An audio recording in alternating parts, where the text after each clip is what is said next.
को खाना नहीं मिल रहा था, कोई बीमार को खाना नहीं मिल रहा था, उस समय मनरेगा आई थी, आत्महत्या कर रहे थे लोग। और पूरे देश के अंदर जब मनरेगा को बजट दिया गया, जीवन स्तर का सुधार हुआ था, ये सरकारी रिपोर्ट बताती है। मजदूर की जेब में पैसा आया था, ये सरकारी रिपोर्ट बताती है। देश की जीडीपी बढ़ी थी, ये सरकारी रिपोर्ट बताती, हम नहीं बताते। जो स्कीम मजदूर का जीवन का सुधार कर रही थी, जो शिक्षा का संचार कर रही थी, जो गरीब के जीने का अधिकार दे रही थी, वो स्कीम बंद कर रहे मोदी जी। और कहता है मैं तो गरीब माँ का बेटा हूं। शर्म कर ले मोदी जी कुछ, गरीब माँ का बेटा ये काम क्यों नहीं करे? अगर आप गरीब माँ के पैदा होते तो आपको पता होता कि हमारी 60-60 साल की बुजुर्ग महिलाएं मनरेगा के अंदर कहने काम थोड़ा हुआ। अरे भैया, स्कीम की का मेन मकसद क्या था? भूखमरी को मिटाना था इसका मकसद, काम इसका मकसद ही नहीं था। जिसको कोई भी काम ना मिले उसको काम देना था इसका मकसद। बस सवाल, अगर कोई स्कीम सरकार लेकर आवे, दान के रूप में देवे, आदमी स्वाभिमान से जी नहीं सकता। इसलिए ये एक ऐसी स्कीम लाई गई थी, काम थोड़ा हो, थोड़ा बने, घना बने, ये महत्व नहीं रखता, मगर काम पर जावे और आत्म सम्मान के साथ खाना खावे, ये स्कीम थी। वो गरीब से गरीब आदमी की इज्जत बचाई थी इसने, गरीब से गरीब आदमी का पैरा में खड़े हुए थे। और इस स्कीम का ही वो असर था कि हर घर में शिक्षा पहुंची। हमने अपने बालक पढ़ाने शुरू करे, अधिकार मांगने शुरू करे, वरना इससे पहला कौन पूछा करता अपन भाई? भेड़ बकरियां जो क्या करते लोग। आज जब हमारे बच्चे पढ़ लिख के सवाल करते, आज जब हमारे बच्चे पढ़ लिख करके रोजगार मांगते, आज जब हम आंख में आंख मिला करके जब राज करने वाले लोगों से बात करते, इनके इस बात की तकलीफ है, हजम नहीं हो रही। इसीलिए ये दूसरा नाम लेकर के, इस स्कीम को तोड़ करके, हमारा रोजगार अधिकार छीन करके एक स्कीम लेके आ रहे।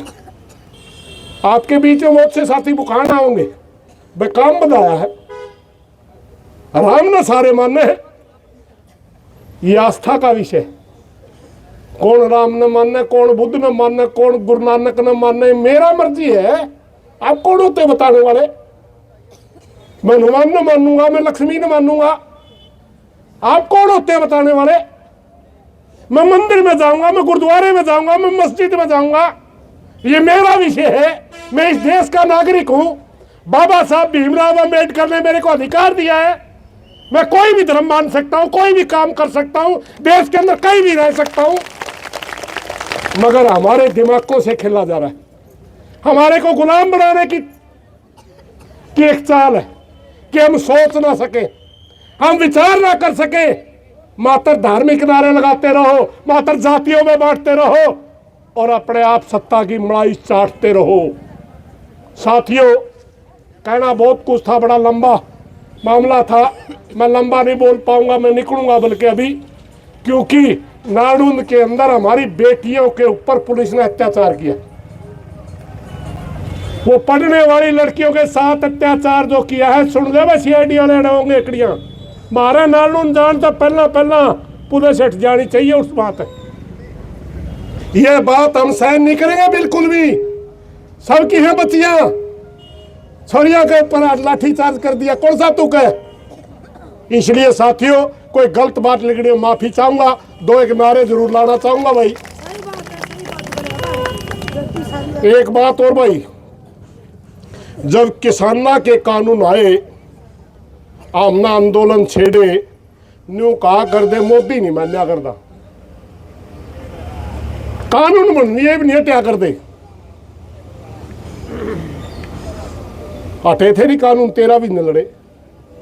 ई पे आप तो रन्यू कहना होंगे तो कानून बन रहा जी राम जी का, वो कौन हटा है, इसमें तो काम बढ़िया है। मगर जो सारा मनरेगा का मजदूर अपने पैर पे खड़े हो गया तो कानून हटेगा। हटेगा कड़े पूरे देश का मजदूर। जिस दिन एक माला में बढ़ के हम 500 संगठन थे किसानों के, एक दो कौन था, 500 संगठन सारे के सारे इकट्ठे होकर दिल्ली के ऊपर बैठे थे जाकर के।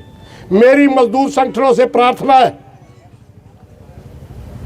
आज ये कॉल दी थी हमने, मजदूरों के साथ मिलकर दी थी। इसी तरह हम हर तरह मदद करने के लिए तैयार है, प्रचार करने के लिए भी तैयार है, गलत चालन खातर भी तैयार है, लट्ठी खान खातर भी तैयार है। मगर आप सब ने इकट्ठा होकर सबसे पहले उस्ताद शाह के आंख में आंख मिला के ये कहना पड़ेगा कि मनरेगा मेरी स्कीम थी। मजदूर कहे मनरेगा मेरी स्कीम थी, मेरे भले के लिए बनाई गई थी, तेरी बात की स्कीम नहीं है मोदी, उसको दोबारा लागू कर दे, ले जे तेरी जी राम जिंजड़ ले जे, ये कहना पड़ेगा। इसलिए साथियों कोई गलत बात लगे माफी चाहूंगा। धन्यवाद। हाँ।